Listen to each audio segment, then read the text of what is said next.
Existen historias que parecen sacadas de una película, con decisiones difíciles y momentos que cambiarán el rumbo de una persona para siempre. Hoy les voy a contar la historia, la experiencia de una persona que estuvo conmigo encerrada en el centro de detención, la cárcel. La incertidumbre de esta historia, de este personaje que yo nunca olvidé o recuerdo de a pocos. Yo te recomiendo que mires hasta el final de este capítulo porque nadie espera cómo terminó esta persona. Nunca imaginarán lo que esta persona pasó y cómo terminó.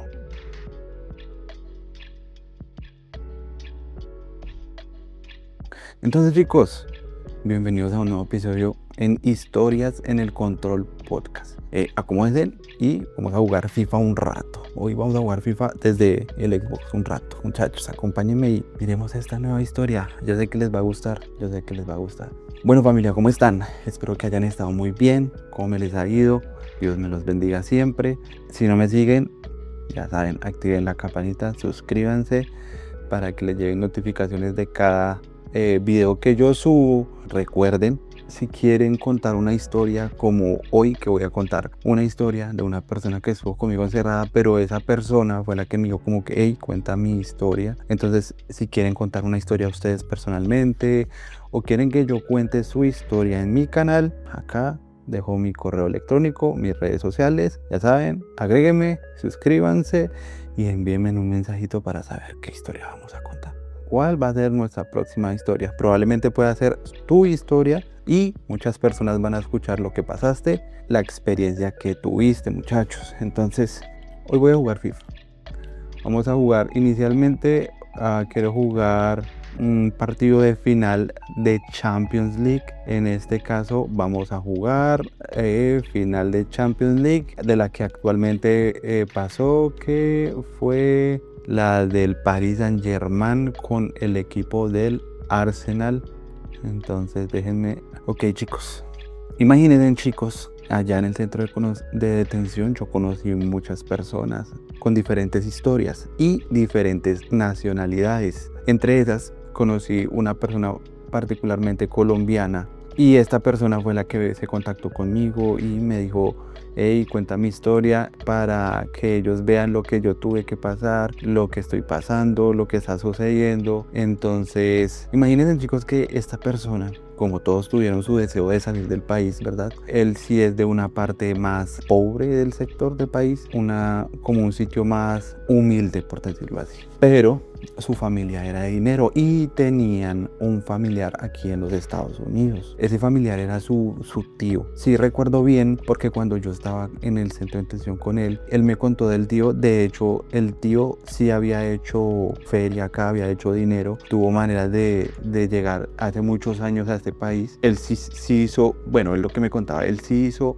dinero y sí hizo el sueño americano, que era pues crear empresa, y era su empresa, la empresa del tío era como de eventos, pero había comprado como unas 3 limusinas y con eso él ofrecía como para eventos especiales, ya sean quinceañeras, bodas o alguna gente que quisiera para su cumpleaños. Entonces él tenía ese tipo de compañía en los Estados Unidos. El amigo que yo tuve allá, él se animó porque ese tío le dijo que lo ayudaba si él llegaba a ese país. Pero la manera como él también solicitó una visa y se la negaron, pues la manera más fácil que él optó fue venirse por el hueco. Los colombianos le conocemos como el hueco al proceso de cruzar Colombia, México, frontera y entrar a este país de una manera ilegal. Él le sigue como, ok, tío, entonces lo van a hacer así, y el tío lo apoya en el sentido que él quiere que él cruce de una manera obviamente ilegal por la frontera, pero que no sufra tanto. Este muchacho se viene por la frontera, pero se viene con un tipo de guía. Yo les voy a decir guía a las personas que cruzan las personas. Yo les digo guías. Ya ellos tienen otros nombres o ustedes ya los conocen como otros nombres, como coyote. Entonces el tío quería que él cruzara de una manera más segura, como pagando una cantidad más elevada para que tuviera una seguridad mayor al llegar acá y no tuviera que sufrir tanto. Ya ustedes conocen mi historia, ya ustedes saben que yo hice este proceso de una manera más irresponsable con mi vida, por decirlo así, por el hecho de querer hacerlo con poco dinero. Entonces el tío se contactó con unos contactos que él conoció donde él vive, pues porque aquí en Estados Unidos esos contactos en esos momentos la verdad sobran, o sea, siempre van a salir contactos que se dediquen a hacer esos trabajos. Entonces se contactó con eso, él pagó a esas personas para que le trajeran al sobrino, pagó una suma aproximada casi de 26 millones de pesos. Eso es 26 millones de pesos, es aproximadamente 7.000 y algo de dólares. Pues realmente es una suma elevada, es una cantidad elevada, pero es algo seguro. En esos momentos a esas personas que pagaban esas cantidades de dinero elevadas les iba un poco mejor, la verdad. Obviamente van a haber sufrimientos, van a haber angustias, pero van un poco más seguros. Y lo que pasa es que ellos tienen seguridad de que van a entrar al país un poco más seguros, porque en ese país existen personas que trabajan con esta gente y ayudan a que sea más fácil el ingreso de esa persona en específico, ¿ok? Entonces ahí ya seguro. Dos, a la salida ya lo recogen gente de ellos que lo van a trasladar, o sea, ya se hacen cargo de esa persona y lo cuidan hasta que llegue a... ¿Cómo lo cuidan? Lo llevan como a un hotel, pero ya es de ellos, de propiedad, donde allá le dan la estadía, mientras ellos mismos pautan la hora y fecha que va a cruzar, cómo lo van a hacer, ellos hacen ese control. Pues por eso se paga un dinero elevado. Entonces me cuenta el amigo que, como todo migrante, tiene su fecha, empieza a hacer sus maletas, sus planes, sus proyectos. Él lo hizo solo en ese momento también, pero pues con una forma más segura de hacerlo. Entonces, como todos salimos, nos despedimos, gracias a Dios él no tiene hijos, pero él sí tenía novia en ese momento. Entonces, ¿qué pasó? Nos vamos. Lazo. Pero, bueno, acá hago un paréntesis. ¿Cómo vieron la final de la Champions? Yo soy muy futbolero, entre el Paris y el Arsenal. Ahorita estoy jugando con el Arsenal. ¿Cómo vieron esa final? No sé, la final debió haber llegado el Valle, no sé. Él dejó una novia, él tenía su novia, pues con esa pareja estaba bastante bien. Él me cuenta que salían bastante, tenían cada vez más salidas, miradores, comidas, iban a cenar. Eran muy románticos los dos. Él no tenía sino como, en ese momento, como 22 años. Era bastante joven. Y iban juntos a cenar, tenían planes. Él le gustaban las motos, solo le gustaba también el tema de salir con su novia, ir como a piques clandestinos, salir a conocer pueblitos.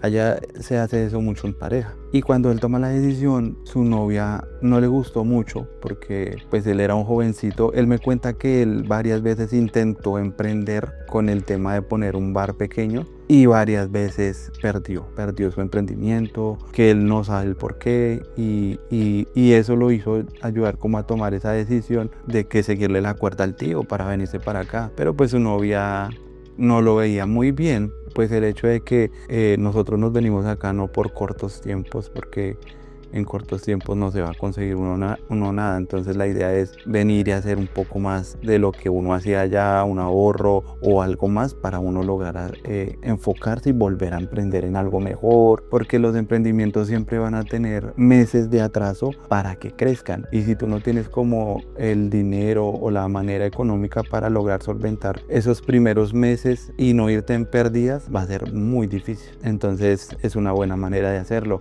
Él tiene su fecha, él viaja, y cuando él viaja inicia bien, llega bien, entra bien al país de México y me conecté. Ok, entonces él entra fácilmente, por lo que les digo, hay una facilidad de entrar. Cuando llegas por avión ya te están prácticamente esperando y entra fácilmente. Afuera lo estaban esperando, lo recogen en una camioneta, a él lo recogen y lo llevan a una casa de esas personas donde lo atienden. Él me dice que lo atendieron muy bien. Le preguntaron de hecho qué quería comer, le llevaron su comida, todo fue, a él le gustó mucho ese inicio porque eran muy atentos, más pues por el dinero que se había pagado. La mayoría de personas no paga ese dinero, bueno, sí lo hace, la mayoría de personas no tiene para pagar esa cantidad de dinero para venir de esa seguridad, ¿entienden? Entonces él pues venía seguro, se sentía muy bien, habían chicas, él me dice que habían muchas personas colombianas en esa casa, de hecho la casa tenía piscina, habían muchas chicas también, y también dice él que las atendían bastante bien. Entonces el venirse así era una buena opción si tenían la manera económica de hacerlo. Hasta el momento él me contaba que iba bien, tuvo la oportunidad de hablar con sus familiares, con su tío. Él venía muy esperanzado porque su tío, pues, él ya venía prácticamente con un trabajo. Él ya venía con un trabajo esperándolo por la llegada de él. Entonces él venía bastante ilusionado.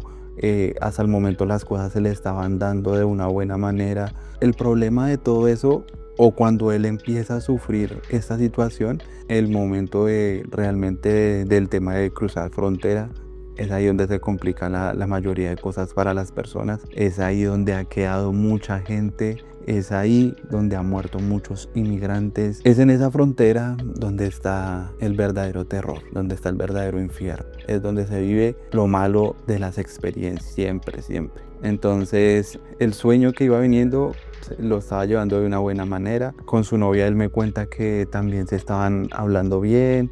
La chica lo iba entendiendo también de la mejor manera. El miedo de él realmente también era pues que ella se aburriera de esa decisión o no aguantara el tiempo para que él volviera a verla. Además eran muy jóvenes, una muchacha joven, una chica joven así, pues fácilmente va a llegar alguien más y la puede conquistar. Hay casos que han pasado, la chica se aburrió a los días, al tiempo o la esperó, pero también se cansó a los años. Entonces ha pasado, si a usted le ha pasado, me gustaría, esa historia también me gustaría contarla, lo que ha pasado con las parejas y lo que pasa también con las parejas aquí en Estados Unidos, como llegan y no se aguantan, o sea, vienen con algo en la cabeza, un enfoque, unas metas, unos proyectos, y aquí este país ha separado muchas familias por el tema de que no se aguantan. O sea, vamos, las relaciones en un comienzo son buenas acá, pero no encuentran la facilidad económica las dos personas. En ocasiones traen hijos y no hallan la manera como de lograr mirar a ver cómo los meten a un daycare, el tema del colegio, el tema de los traslados. Son muchas cosas que no sé si es eso lo que hace o ayuda a terminar las cosas entre las personas. Lo otro es que en los trabajos obviamente vas a conocer gente de todo lado, de todos los países. Hay muchas culturas que también pueden cambiar y pueden gustar en alguna u otra persona. Son muchos factores que han llegado a cometer muchos errores en este país en tema de relaciones. Son historias que también me gustaría contar porque se han pasado muchos casos en donde las parejas no se aguantan y tú hoy en día ves parejas viviendo solas, las mujeres tratando de resolver solas, sus esposos se fueron con otra o decidieron ir a viajar por el país en trabajos de construcción y las abandonaron. Son problemas bastante complejos de resolver en este país y yo sé que más de uno los ha pasado, más de uno los han abandonado, más de una mujer la han abandonado o ha tenido problemas con sus parejas. Entonces también son temas que me gustaría hablarlos acá. Volviendo al tema, este muchacho empezó a hacerse amigo con las personas que estaban en esa casa. Él me había contado en esa historia que los tenían en una casa como a unas 7 horas de la frontera. Eso, estaban siempre lejitos, pero es que el tema siempre los temas de frontera para allá van a haber checkpoints, retenes, por decirlo así. También van llegando a medida que van llegando a esa casa, a ese mismo tiempo van organizando las personas que las cuidan a ellos y que hacen su logística, son las que van a esa medida que van llegando, van saliendo. Hay unos turnos. También de esos turnos son de a grupitos, no sale solo. Él me cuenta que sale una camioneta en el cupo, o sea, el cupo para esa camioneta es hasta donde tope, hasta donde llene. Y en esa camioneta le metían hasta 10 personas, una encima de la otra. Le metían una persona encima de la otra, iban bastante apeñuscados, pero les metían muchas personas hasta donde teteara. Así era que trataban de salir rápido también de las personas. ¿Qué pasa? Que cuando a ellos las personas que los cuidan o que cuidan a esas personas son personas que trabajan con mandos superiores que tienen controlada la frontera, ¿entienden? Y la tienen controlada de una manera, pero no al 100%, porque van a haber personas que van a poder pasar sin ningún inconveniente por esos retenes, como van a haber otras personas que van a encontrarse con gente que no las van a permitir pasar. ¿Entienden eso que les quiero decir? Por eso se pone complicado cada intento que hacen de pasar, porque en un intento pueden pasar, como en el siguiente no, como en el otro sí. Esto es algo especial que les voy a contar y es algo netamente real. Esto que les voy a decir es real. Las personas que manejan estas camionetas, o las que estaban encargadas de manejar estas camionetas y hacer ese transporte, ganamos la Champions. Sí, ganamos la Champions. Vamos. Chicos, el Arsenal debió haber ganado la Champions pasada, o no sé qué pasó. Entonces, pónganle cuidado. Esas personas tienen autorización, o prácticamente ellos tienen que consumir drogas o cocaína para sentirse alterados y lograr hacer esa misión, porque son misiones que cualquiera no se arriesga a hacer. Que si le toca acelerarle al carro y escapar, tiene que hacerlo. Que si le toca hacer lo que sea, pero no dejarse en agarrar, tiene que hacerlo. Esas personas que hacían eso tenían que tener el carácter y pues obviamente a punta de consumir para lograr hacer. Era ahí donde él me contaba que ya no sentía seguridad. Era ahí en esos momentos cuando él veía eso que ya no se sentía seguro. Y era ahí donde él todavía no había salido de esa casa para hacer su proceso a llegar a la frontera. ¿Cómo la ven? ¿Cómo la ven? ¿Cómo ven eso que de un momento a otro las cosas se están dando de una buena manera, verdad? Sientes que todo te está fluyendo de una buena manera, te sientes seguro y empiezas a ver cosas donde no es seguro, donde puede pasar algo y es algo grave.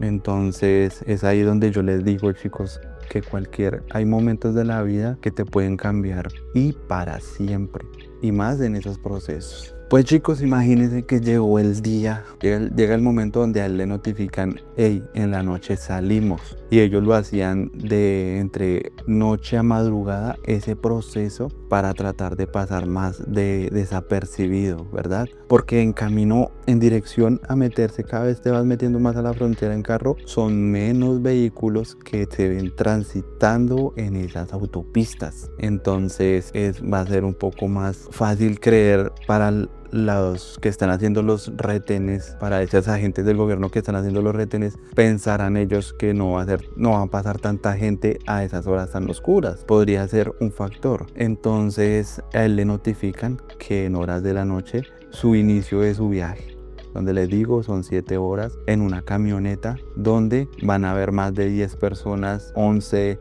eran las que le cupieran, obviamente dependiendo la contextura. Iban niños, iban mujeres, iban todo tipo de personas y así las metían. Donde él notifica, porque obviamente en esos pasos es donde ya el teléfono no se puede usar tanto. Entonces él notifica obviamente a sus padres, a su novia. Es donde él habla con ellos y les hace saber que se acerca su hora de iniciar ese viaje, que no le marquen, que él notificando cuando tenga el tiempo, cuando ya se lo permitan. Pues él hace todo ese proceso, ahí les terminan de dar buena alimentación, porque en ese viaje ya no dan alimentación, pero sí les permiten parar en una tiendilla cerquita, ya antes de cruzar el primer retén, para pasar. Entonces en esa tienda ya consumen alguito y arrancan su viaje. ¿Qué pasa, chicos? Él empieza a listar sus cosas, él ve el grupo con el que va a salir, de hecho pues con esas mismas personas ya ha tratado, ya hay como una confianza. Entonces él pues intenta hablar también con esas personas de cuidarse entre ellos, porque mire, hay muchas personas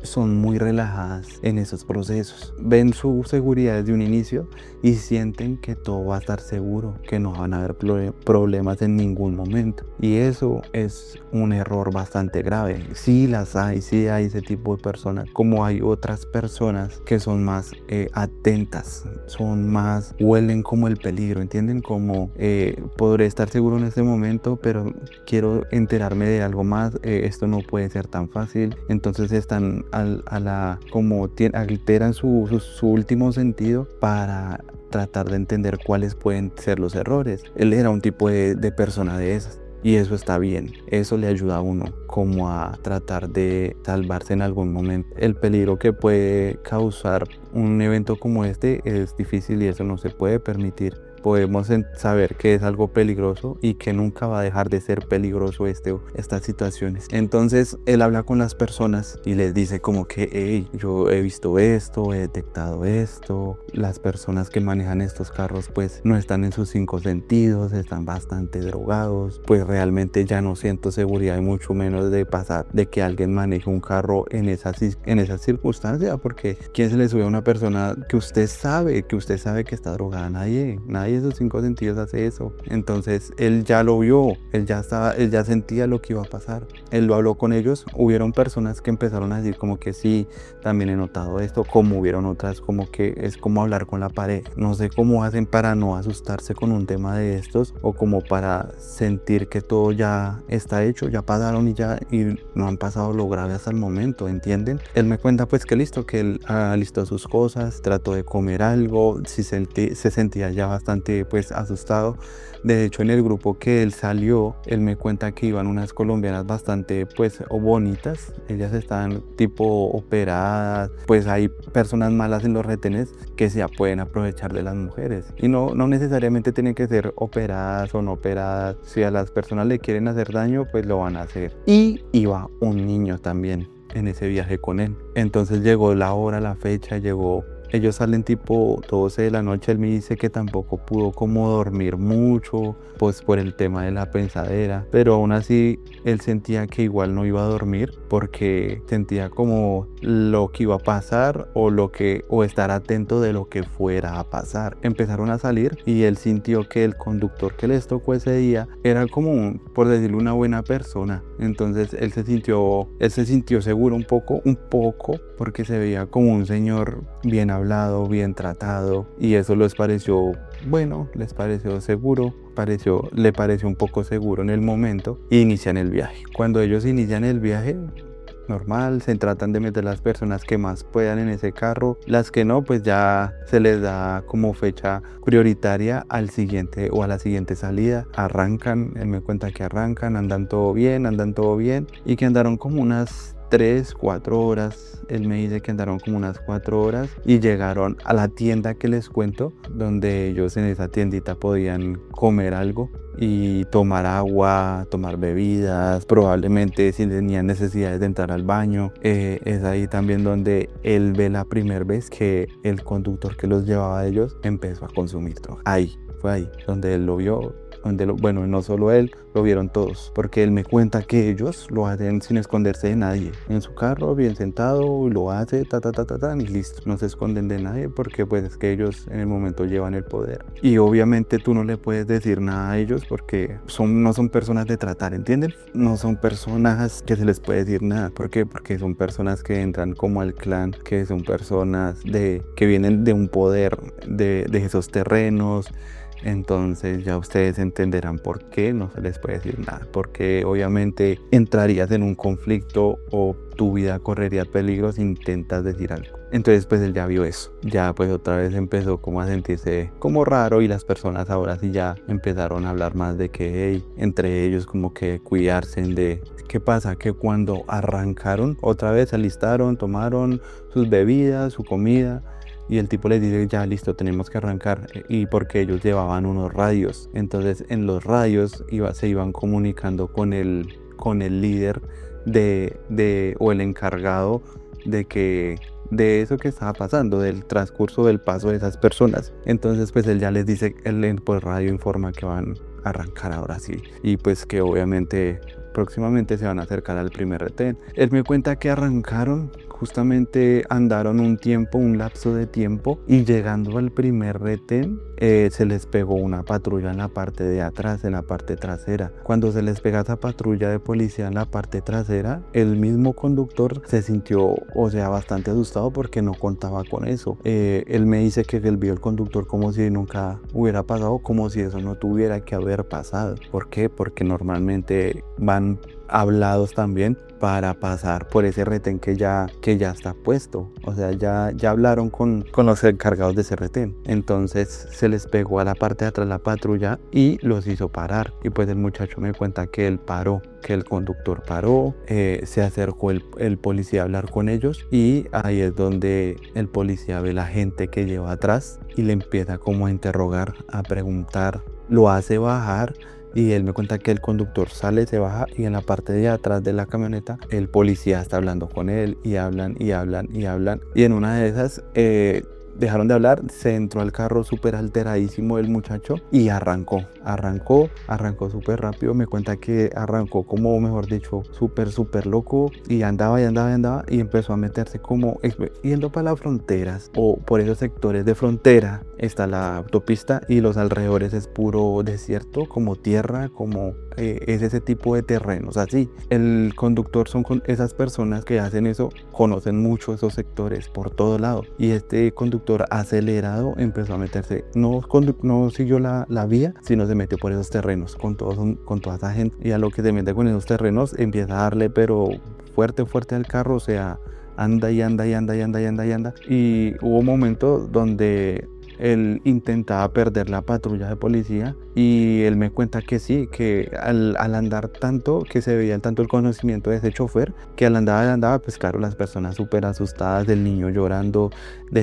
Me contaba él que el conductor trataba mal al niño para que se callara, porque eso lo estresaba, a la gente gritando, a todo el mundo lo mandaba que se callaran, pero de una manera brusca. Entonces, de tanto andar y de tanto andar aceleradamente, él por el radio le decía a alguien que iba a llegar como una choza. Estaba informando que iba a llegar como una choza. ¿Qué pasa? Los llevaron como a una casa abandonada, y en esa casa abandonada él bajó la gente rápidamente y él arrancó y se fue. A lo que bajó a la gente en esa casa abandonada, pues habían personas que trabajaban con ese mismo chofer y con esa misma organización, y agarran las personas. Esas personas estaban cubiertas de cara y tenían armas. Agarran las personas y las meten rápidamente como a esa choza, y los hacen pues acostarse ahí en el piso y que se callaran. Todo fue como tipo película, me cuenta él, donde como si los estuvieran, un ejemplo, secuestrando, que lo tiran contra el piso y se tiene que callar porque hay peligro, y los amenazaban porque pues es que obvio, uno asustado, ¿qué va a hacer? Gritar, asustarse, ¿sí me entiende?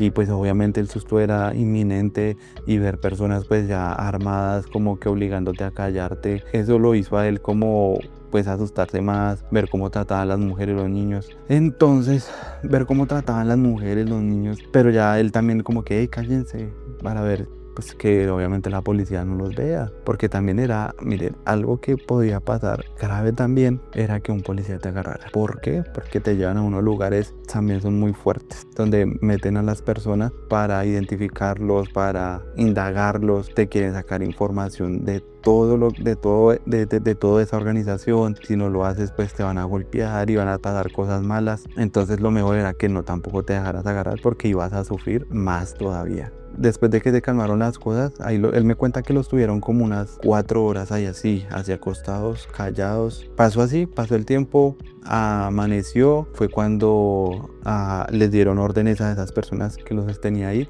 que los dejara continuar y que los iba a pasar a recoger nuevamente el encargado de manejar ese carro. Pues claro, llega la persona y los recoge y les dice otra vez, súbanse otra vez, callados, porque vamos a continuar. Y pues ya iban bastante asustados.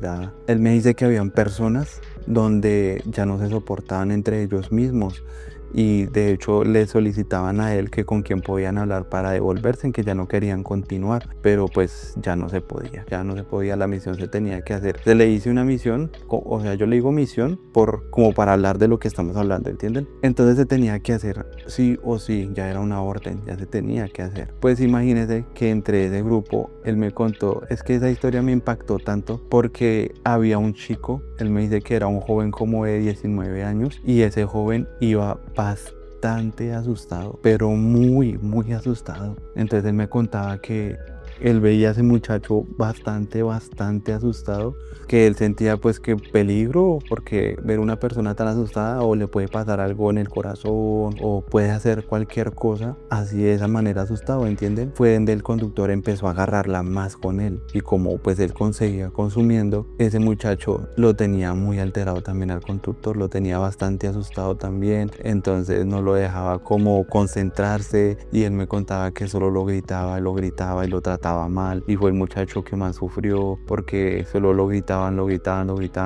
que se callara, pero ni gritándolo ni nada de eso, o sea, hacían que él se callara, y más porque no, como le digo, como que no le podían callar la boca, porque pues la única persona que podía hacer eso por su alteración pues iba manejando, porque las otras personas pues son también personas que obviamente no hay manera sino de simplemente como cállate o algo así, pero no les compete a ellos, porque pues ellos también llevan un susto, también tienen que entender y tratar de llevarlo ellos mismos. Entonces imagínense que llegaron a un retén militar. Normalmente en los retenes militares simplemente es verificar documentación, no hay como temas de dinero. Entonces simplemente era verificar información de la gente que iban transportando. Obviamente iban a haber inconvenientes porque son personas extranjeras que están transportando. Entonces se podría decir que era como trata de personas. Podía pasar eso si al conductor, si llegaba el caso, lo judicializaban o algo así. En ese retén militar, me cuenta él, cuando él me contó lo del retén militar, me sentí como, ok, yo le dije como que ok, pero entonces ahí no les pasó nada grave, porque cuando yo también pasé por esos retenes no era mucha la angustia, lo dejaban a uno pasar tranquilo. Y me dijo no, fue distinto para nosotros porque llegamos ahí y se bajó el muchacho súper asustado, o sea, se bajó de una, los militares como que le empezaron a hablar que tiene agua y se llevaron al muchacho para un lado, o sea, al muchacho se lo llevaron para un lado, al conductor y a las demás personas las pararon en fila y les dijeron que tenían que esperar ahí porque habían llamado comandante militar de ellos y él ya venía en camino. Esperaron ahí y el conductor estaba bastante asustado también, pero no decía nada. Las personas le preguntaban como que ¿y acá qué pasó? No decía nada. A él también le quitaron el radio. Me cuenta él que cuando llegó ese comandante militar, llegó, se bajó y pues obviamente los militares los llevaron donde estaban ellos. Y me cuenta que fue súper, o sea, que les habló porque no llegó con la expectativa que ellos esperaban de que los iban a agarrar, los iban a llevar a la policía, les iba a pasar muchas cosas. No, él llegó, se bajó y les empezó a hablar.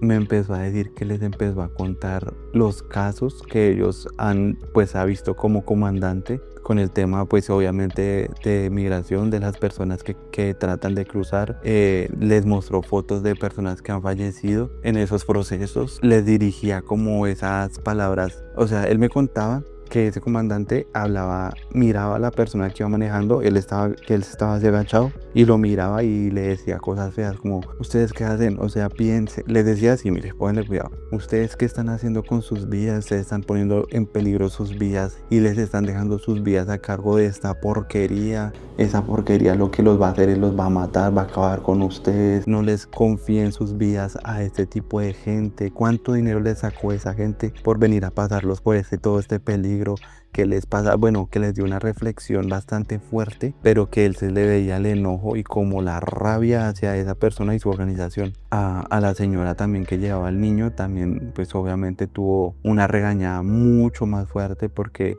solo le empezaba a decir que que arriesguen las vidas. Los adultos pues ya son adultos, ya saben lo que están haciendo, realmente ya saben en dónde se están metiendo o qué están haciendo. Así pues no lo supieran de la mayor, pero ya sabían y pensaban lo que estaban haciendo. Mientras le hacían eso y los regañó, él los invitó, les hizo una invitación y les dijo, mire, los invito, yo no los voy a agarrar, yo lo que quiero hacer con ustedes es que ustedes libremente escojan qué quieren hacer, o se quieren ir con esa porquería y hacer su proceso, o se quedan conmigo y yo los hago regresar a su país de una manera segura. Chicos, ¿ustedes qué creen que escogieron? ¿Qué creen que eligieron esas personas? Después de que él les dio esa reflexión, ese comandante se fue y se entró a un lugar, y él me cuenta que en ese lugar era donde tenían al muchacho, al asustadillo, al muchacho que se bajó corriendo. Duró un tiempo ese señor allá y bueno, campeón de la Libertadores, ya fui campeón en Champions Libertadores. Chicos, y imagínense que él me dice que después del tiempo que ese comandante duró ahí con los militares y el muchacho que habían agarrado ahí, mientras que pasó el lapso del tiempo, sale el comandante con el muchacho. Y a lo que sale el comandante con el muchacho ya venía más tranquilo. Y él me dice que después llegaron ahí y les preguntó a cada uno qué decisión habían tomado. Imagínense, chicos, qué decisión tomaron. Pues todos decidieron continuar. No los juzgo, yo no los juzgo y los entiendo porque se han pagado. Mire, cuando uno hace este proceso de migrar y de tomar esos riesgos y de ir ya un poco avanzado, uno piensa en el fracaso. Y el fracaso existe. Y uno quería completar esa misión, ¿entienden? Y más que le estaban dando la opción de continuar o parar. A pesar que habían miedos y habían pasado ya cosillas que pudieran vulnerar a que esa persona tomara y fuera consciente y dijera, no, yo paro, no. Tomaron como más bien fuerza y ganas de continuar. Y todos decidieron continuar. Pero hay un problema. Y es que el muchacho que salió con el comandante lo habían indagado de todo el proceso de las personas, de cómo había sido, cómo pagó, todo. Y cuando él contó todo, también les dijo a ellos, le dijo al conductor, le dijo, yo sé quién es usted, yo sé quién es su organización, yo lo sé todo, cuídense y no les voy a decir más nada y ustedes continúen. Yo no sé nada.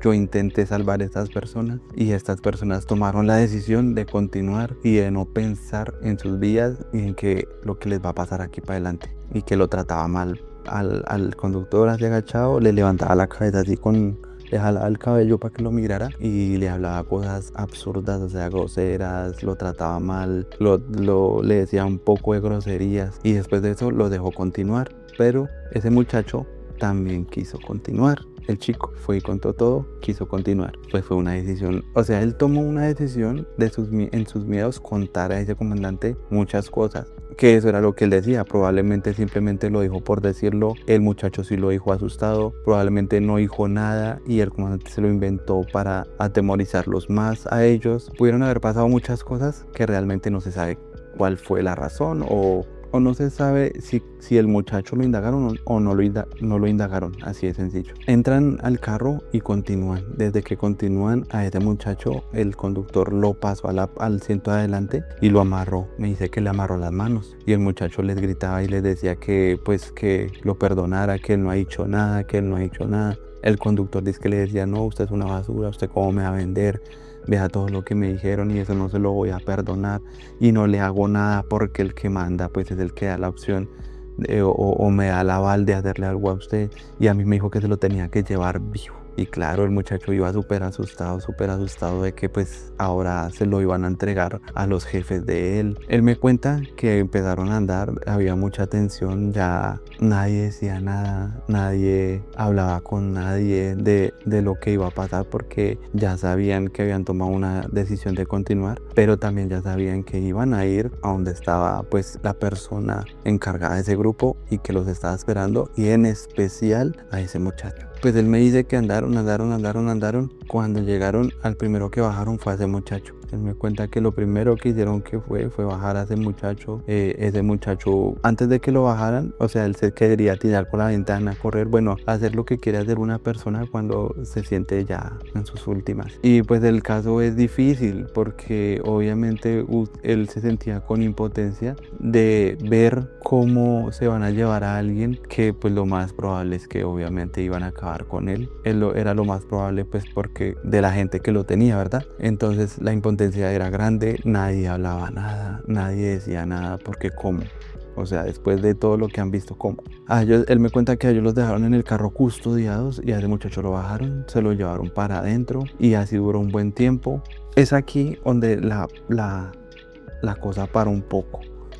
Porque después de que él me contaba eso, o me contó eso allá en ese centro de detención, a él se le desgajaron las lágrimas y él trató de llorar y él se sintió como roto, como esa sensación de que las personas pueden hacer algo o quieren o piensan hacer algo, pero no pueden, realmente no pueden porque su vida también ya corre peligro. Y él se quebrantó.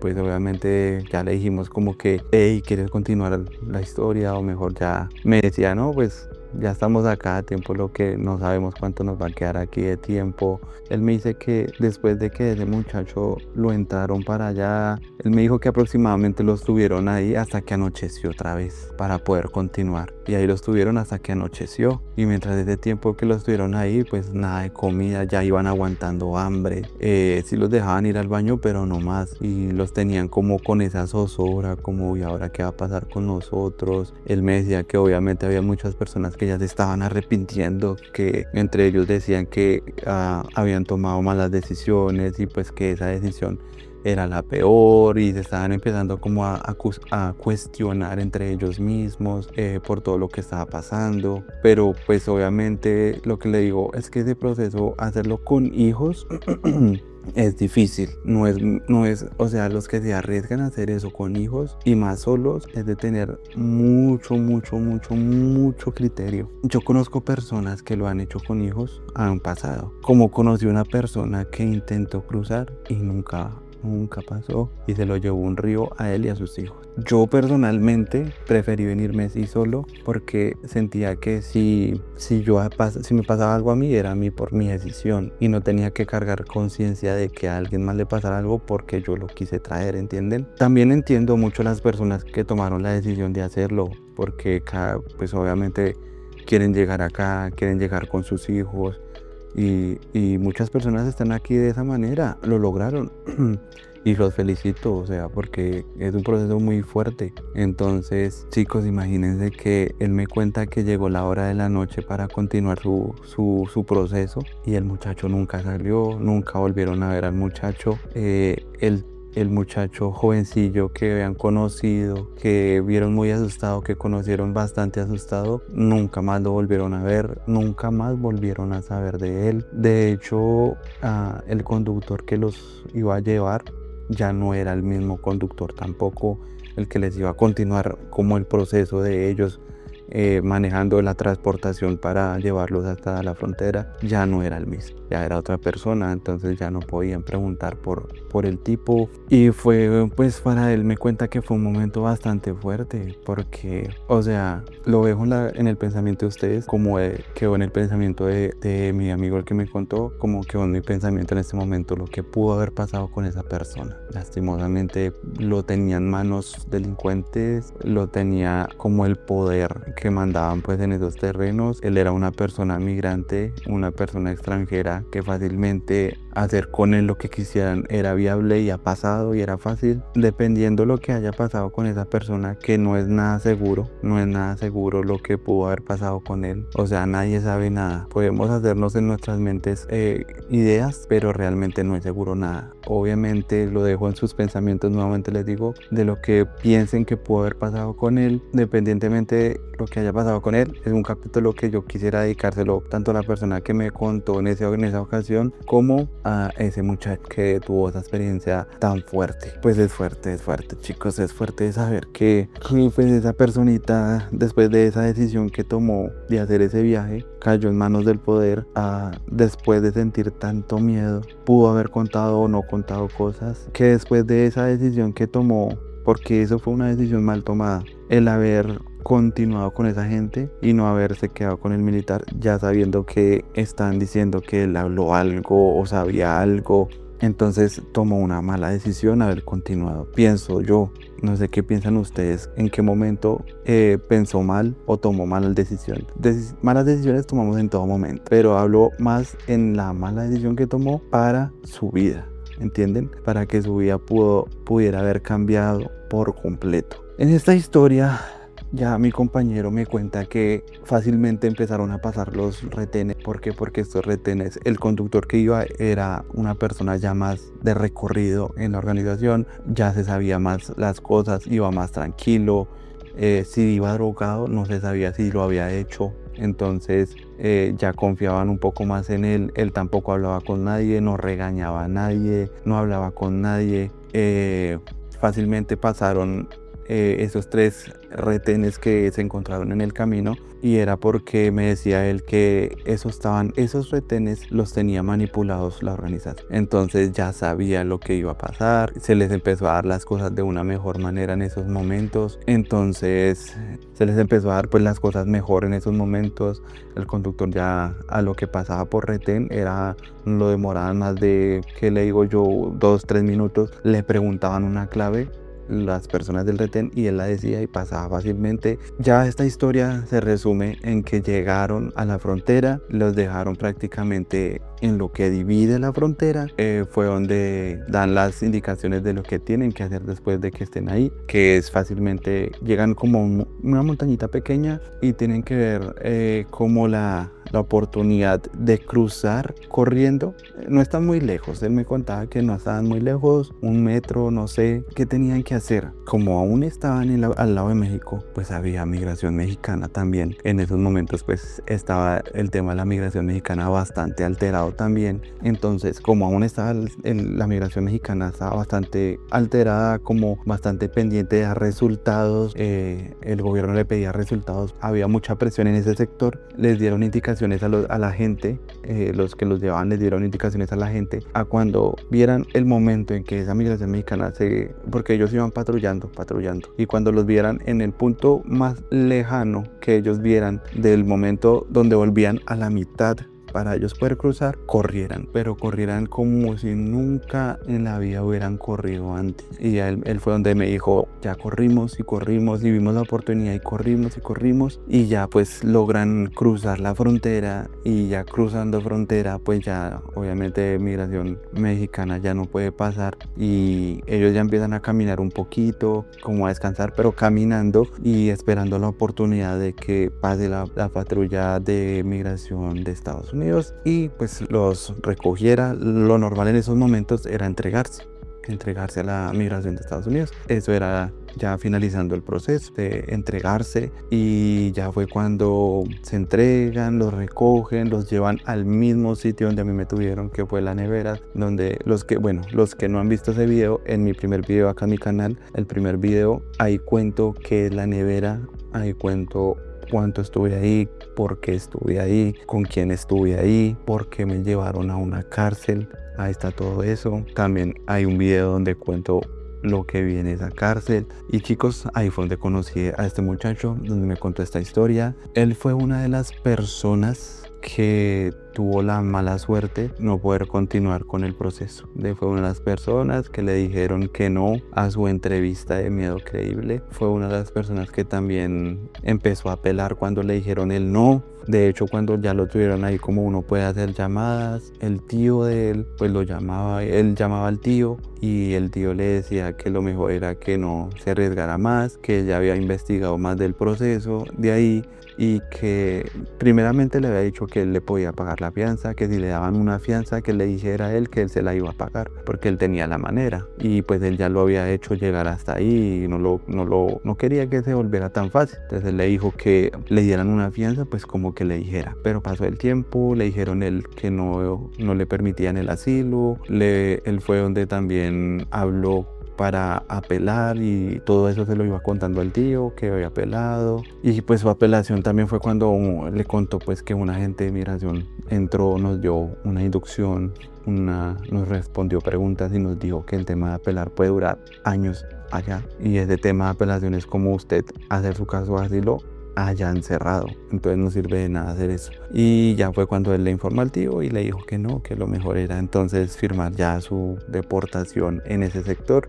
que no siguiera peleando eso. Pues al haber firmado su deportación, a él le dan no me acuerdo yo, como un tiempo prolongado para que supuestamente nos decían allá que era mientras llenaban los aviones para devolver la gente, para trasladarla nuevamente para sus países. Él me cuenta que él duró, después de ese tiempo, yo salí, cuando salgo como al tiempo, no sé, me escribe y es donde él me dice que duró allá 6 meses encerrado, esperando la famosa deportación. Después de que como al tercer mes, al segundo mes, yo duré 1 mes, pero él al segundo mes fue que él ya había perdido, le habían dicho que no, ya había pasado firmado su aportación voluntaria. Pasaron 4 meses más para que le otorgaran esa oportunidad de darle un vuelo para que lo regresaran para atrás. El tiempo perdido, 6 meses perdidos. Ya él me contó que después de eso, pues llega a Colombia, su novia ya estaba con otra persona, lo abandonó, llegó triste por todo lo que pasó, porque no se le dieron tampoco las cosas. Obviamente cuando los mandan en el avión para atrás, los llevan como si fueran unos perritos, amarrados nuevamente de pies a cabeza y sin las pertenencias, o lo poco que llevan lo llevan en unas bolsas, sin cordones en los zapatos, ¿no? Tú llegabas. Entonces, chicos, esta es la experiencia. Actualmente ya él pues tiene una vida. Gracias a Dios él está con vida. En este episodio más quiero dejar la reflexión y la conciencia de una historia. Primeramente, una historia más de alguien más y es real. Segundo, tomar decisiones aceleradas está mal, pero lo hacemos. Tomar decisiones con los sentimientos alterados está mal y así lo hacemos. Pensemos antes de hacer las cosas, indaguemos, leamos, informémonos más de lo que vamos a hacer antes de hacerlo. No le digo no lo hagan, porque todos tenemos sueños y queremos salir adelante, pero investiguemos, indaguemos más. Para esto son estos capítulos, estos episodios, para los que quieran saber más de los procesos de acá, para los que quieran saber que esto no es fácil, esto es difícil y muy difícil, es la vida en riesgo. Este capítulo es dedicado a esa personita que no sabemos qué pasó, que realmente espero que todo esté bien. Esto fue un episodio más aquí en Historias en el Control Podcast. Síganme, por favor, síganme. Y los espero, chicos, en un siguiente episodio para jugarnos otra partida de fútbol. Espero en el siguiente episodio poner otro juego, o coméntenme qué juego quisiera que yo jugara mientras hablo con ustedes, mientras les cuento. Bueno, chicos, les confieso algo, fue una historia. Esta historia para mí es bastante triste, bastante, porque yo como viví cosas, también me imagino lo que pudo haber pasado con él. También me imagino la impotencia que se pudo haber vivido el otro muchacho al no poder hacer nada. Espero tomemos como que yo les haya podido dejar un aprendizaje o una enseñanza, el tema de tomar decisiones. Queremos salir adelante, sí, queremos hacer las cosas, sí, pero hagámoslas bien y pensemos y dejémosle todo a nuestro Dios, que Él sea el que nos dé las señales para hacer las cosas, ¿ok? Muchachos, ese fue un capítulo más. Gracias, muchas gracias por los que llegaron hasta acá. Y no olviden seguirme, comentar y nos vemos en una próxima oportunidad. Antes de todo esto, les quiero informar. Voy a hacer una rifa, porque como es un canal en crecimiento, quiero hacer inventarme una dinámica, conseguir que el canal crezca. Bueno, chicos, entonces los que llegaron hasta aquí, les voy a contar que voy a hacer una rifa. Espero primeramente que la prueben, que ustedes me digan como que sí, hágala o no, o dependiendo si pasan en comentarios en todos los videos, porque hasta ahora van a ser 3 videos, si pasan digamos unos 20 comentarios de que la haga, la hago. Entonces, si pasan esos comentarios, ¿qué van a hacer? Entonces, si pasan esos comentarios, la dinámica van a ser, mire, estas 3 gorras, esta y esta gorrita.